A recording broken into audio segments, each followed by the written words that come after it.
ಸಾಮಾನ್ಯವಾಗಿ ಬಡವರು, ಕೆಳ ಮಧ್ಯಮ ವರ್ಗದವರು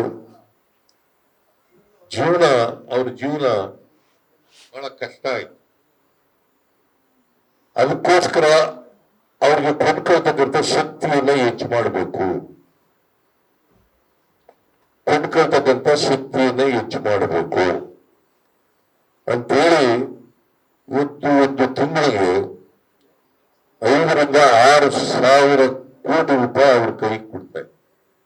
ಅಂದ್ರೆ ಉಳಿತಾಯದ ಮೂಲಕ, ನಾವು ನಗದು ಕೊಡೋದ್ರ ಮೂಲಕ ಎಲ್ಲ ಸೇರಿ 5,000 ರಿಂದ 6,000 ರೂಪಾಯಿ ತಿಂಗಳಿಗೆ, ಸುಮಾರು 4,60,00,000. ಕರ್ನಾಟಕದಲ್ಲಿ 7 ಕೋಟಿ ಜನ ಇದ್ದಾರೆ ಅಂತಂದ್ರೆ 4,60,00,000 ಜನರಿಗೆ ನಾವು ಪ್ರತಿ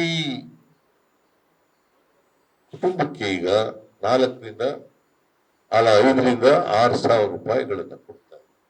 ವರ್ಷಕ್ಕೆ ಸುಮಾರು 60,000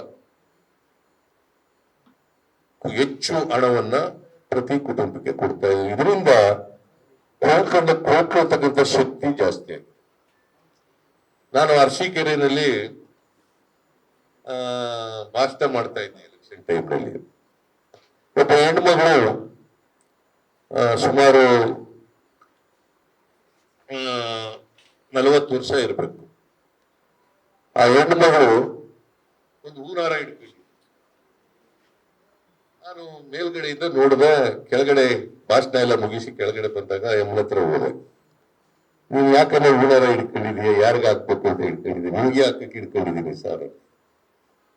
ಆಮೇಲೆ ಏನು ವಿಶೇಷ ಏನು ಅಂತ ಕೇಳಿದೆ. ಇಲ್ಲ, ನೀವು ಶಕ್ತಿ ಯೋಜನೆ ಜಾರಿಗೆ ತಂದ್ಮೇಲೆ ಅನೇಕ ಭಾಗಗಳಲ್ಲಿ ಟಿಕೆಟ್ ಇಲ್ದೇನೆ ಪ್ರಯಾಣ ಮಾಡಿದ್ದೀನಿ. ದೇವಸ್ಥಾನಗಳಿಗೆ ಹೋಗಿದ್ದೀನಿ, ಪ್ರೇಕ್ಷಣೀಯ ಸ್ಥಳಗಳಿಗೆ ಹೋಗಿದ್ದೀನಿ, ಟೂರಿಸಂ ಸೆಂಟರ್ಗಳಿಗೆ ಹೋಗಿದ್ದೀನಿ, ತವ್ರ ಮನೆಗಳಿಗೆ ಹೋಗಿದ್ದೀನಿ, ಸ್ನೇಹಿತರ ಮನೆಗಳಿಗೆ ಹೋಗಿ ಅಲ್ಲೆಲ್ಲ ದುಡ್ಡು ಕೊಡದೇನೆ ಟಿಕೆಟ್ ತಗೊಂಡಿದ್ನಲ್ಲ, ಆ ಟಿಕೆಟ್ಗಳನ್ನೆಲ್ಲ ಸಂಗ್ರಹ ಮಾಡಿ ಅದರಲ್ಲೇ ಒಂದು ಹೂನಾರ ಕಟ್ಟಿದ್ದೀನಿ ಅಂತ ಹೇಳಿ. ಅರಸೀಕೆರೆಯಲ್ಲಿ ಒಬ್ಬ ಹೆಣ್ಣುಮಗಳು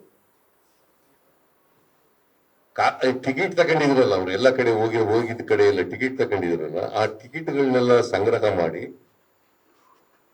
ಆ ಟಿಕೆಟ್ಗಳಿಂದಲೇ ಒಂದು ಹೂನಾರ ಮಾಡಿ ಆ ಹೂನಾರ ನನಗೆ ಹಾಕ್ತಾರೆ. ಇದಕ್ಕಿಂತ ತೃಪ್ತಿ ಇನ್ನೊಂದಿದೆಯಾ? ಇದಕ್ಕಿಂತ ಸಮಾಧಾನ ತರ್ತಕ್ಕಂಥದ್ದು ಇನ್ನೊಂದಿದೆಯಾ?